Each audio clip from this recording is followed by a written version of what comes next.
Bonjour, bienvenue dans la série sur les échecs. Donc nous allons continuer sur le pion passé protégé. Et ici nous avons une partie de Hunziker contre Nick Kirsch qui s'est jouée aux Olympiades de Leipzig en 1960 et c'est une partie espagnole. Donc ils ont joué E4, E5, cavalier F3, cavalier C6, B5, A6, A4, D6, C3, fou D7, D4, cavalier F6, cavalier D2, fou E7, tous les coups normaux d'ouverture, roc,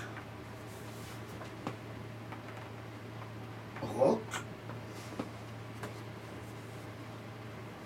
tour E1, E prend D4, C prend D4, cavalier B4, fou prend D7, dame prend D7,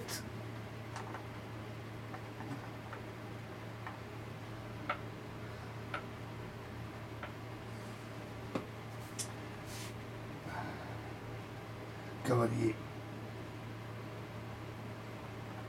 F1, C5, A3, cavalier C6, D5,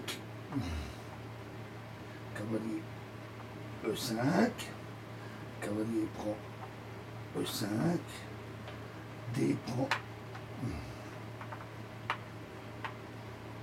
E5.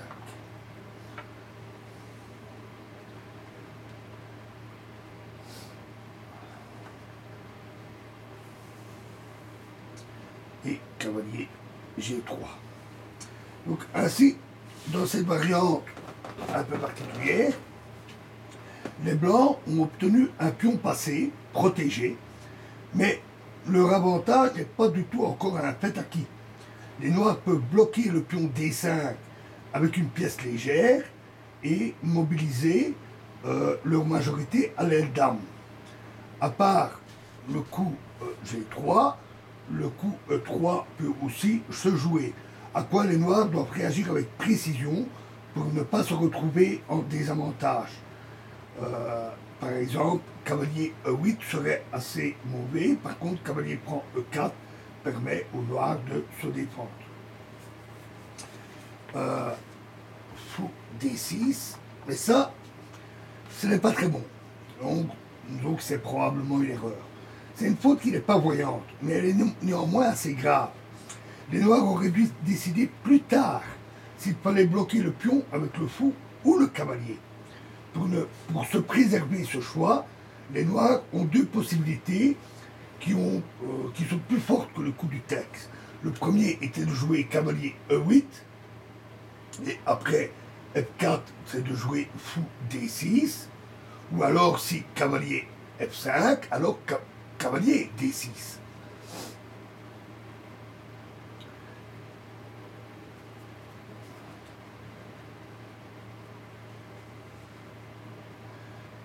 Une autre possibilité était de jouer C4, un très bon coup, qui active d'abord le fou via C5, pour conduire seulement alors le cavalier via E8 et puis en D6.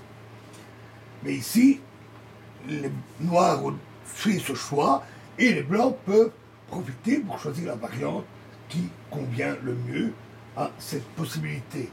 Cavalier F5, cavalier E8, fou E3, tour C8, tour C1, C4. Ici, on peut constater que, suite au fou D6, les noirs ont perdu un temps important. Si la tour se trouvait encore en A1, les noirs n'auraient rien à redouter. Maintenant, les blancs peuvent, de façon fort intéressante, éclaircir la situation à l'aide d'âme. B3, un très bon coup. Fou prend A3. Alors, faible serait C3. Parce qu'alors, B4. Et le pion passé noir est perdu. Et le fou noir dans une situation peu active. Ça montre qu'un pion passé ne doit pas avancer de manière inconsidérée. B5, pour protéger le pion, est également assez faible à cause de A4, tout simplement. Et il reste toujours un pion noir sans protection. Fou prend A3. Oui, et alors évidemment, après C prend B3, ça aurait été l'échange des tours, et puis Dame prend B3. Et ce n'était pas possible parce que B5 n'est alors pas possible à cause de Dame C1, suivi de Tour C6. Donc les blancs, donc maintenant, actuellement, là maintenant, B5 n'est toujours pas possible à cause de donc Dame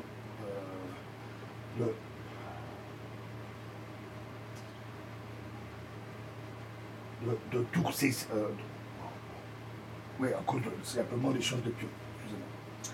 Donc, tour prend C4.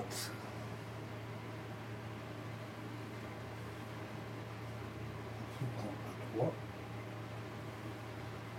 Tour prend C4.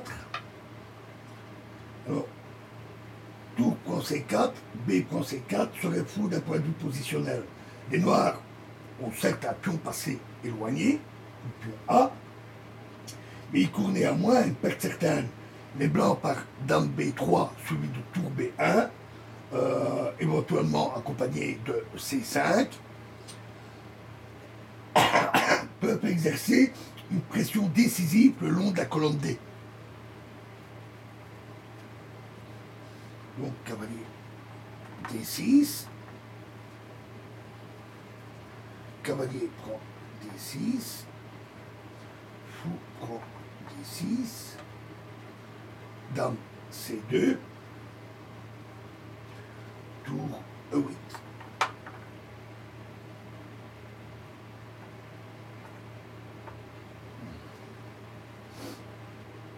Alors, maintenant non plus, tour prend C4 n'était pas possible parce que B prend C4 et c'est pas du tout bon pour les noirs. Les noirs doivent abandonner la colonne C, sinon de toute façon, tour C1 l'emporte. Donc ils n'ont pas le choix, ils sont obligés de quitter la colonne. Fou C5, un très bon coup. On se souvient de la théorie du bon fou et on demande pourquoi les blancs changent leur fou qui est clairement plus actif, mais ils ont de bonnes raisons. Ici, le fou D6 est très utile comme pièce bloquante du pion passé.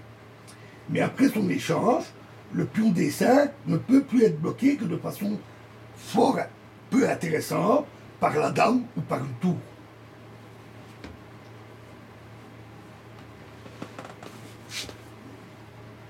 F5. Ce n'est qu'ainsi que les noirs peuvent espérer avoir un peu du contre-jeu. Le pion E5 devient faible, mais la colonne ouverte rend la tâche des blancs. Le pion E5 devient faible, mais la colonne ouverte rend la tâche des blancs plus difficile. Alors E prend F5 serait prématuré, parce que alors les noirs peuvent jouer fou prend C5 tout simplement, ou après fou prend C5,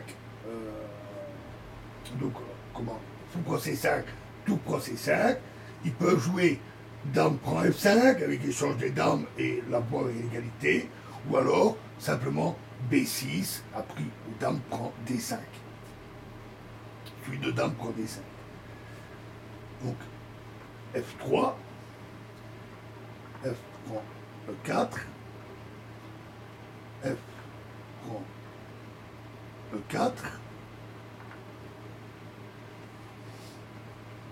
tour F7, fou prend D6, cette fois-ci on échange le bloqueur, dame prend D6, et tour C8. À nouveau un très bon coup. C'est encore un échange qui est utile, vu que il faut au blanc les cases de pénétration de la colonne C qu'il domine. En principe, on présente un avantage durable. Ici, le pion passé protégé. Il ne faut pas reculer devant une simplification. Ainsi précisément, avec cette structure de pion, le rapport matériel dame plus dame plus tour est le plus favorable grâce au pion passé. Avec des pièces légères, la valorisation d'un pion passé protégé est beaucoup plus difficile. Et ici, les pièces légères ont été éliminées. Généralement, même dans une situation encore un peu compliquée, il peut être, avec des pièces légères, il peut même être impossible de valoriser un pion passé.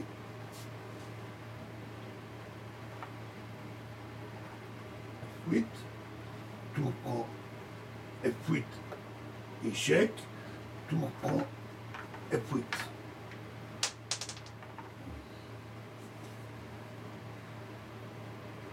Dame C3, dame B6, échec, et roi H1.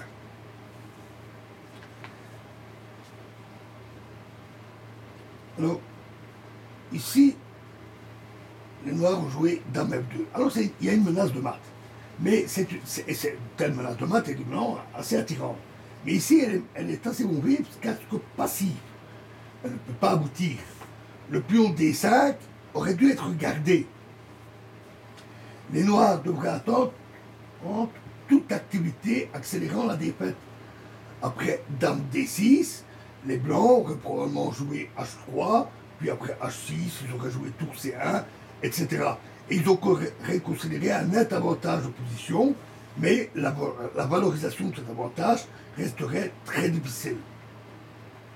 H3, G5, tour C1, dame F4, dame F6 n'empêche pas non plus l'avance du pion. Après dame C7, tour F7, c'est simplement D6. Et donc le pion avance. Alors, grâce au dame F4, cette variante est évitée parce que si dame C7,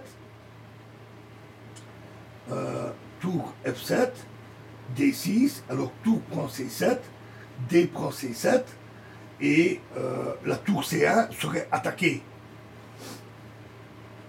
Et en plus, les Noirs préparent une contre-attaque sur G4. Mais le pion, maintenant, va se mettre à courir. D6. Alors maintenant, pas dame prend E4, parce qu'alors dame C7 suivi de D7. Donc G4, toujours menaçant cette tour en cas d'échange sur la 7e rangée. Tour D1, G3, à nouveau une menace de mat. Maintenant aussi le pion est invulnérable, parce que si dame prend E4, alors D7, et après tour D8, c'est dame C8. Et si G prend H3, c'est dame prend H3, dame prend E4, D7, tour D8 et dame E6, échec. Et là aussi, les blancs gagnent. Donc G3 avec une menace de mat. Dame D3, tour D8, D7. Alors maintenant, la tour D8 est une figure bloquante, mais elle est typiquement mauvaise, car elle est complètement passive. Cette tour ne sait plus rien faire. Le chemin vers la victoire est très simple. Il suffit au blanc de pénétrer sur une des cases protégées par le pion, C8 ou E8. Donc, dame G5, dame D5, échec, roi H8, roi F8 n'est pas, dame F7, dame G6. Alors, ça couvre la case E8. Mais l'autre case, C8, va devenir indéfendable. Dame E7, dame B6 et tour C1, tout simplement. Et donc, là, les noirs ont abandonné. Alors, bien entendu, le pion passé protégé doit toujours être un avantage. Alors, on l'a vu avec les différentes parties. En principe, sa puissance sera mise en évidence lorsque l'adversaire parvient à le bloquer, de préférence avec un cavalier, pour entamer ensuite une action contre les pions qui le défendent. On verra un exemple dans la prochaine vidéo. Je vous remercie.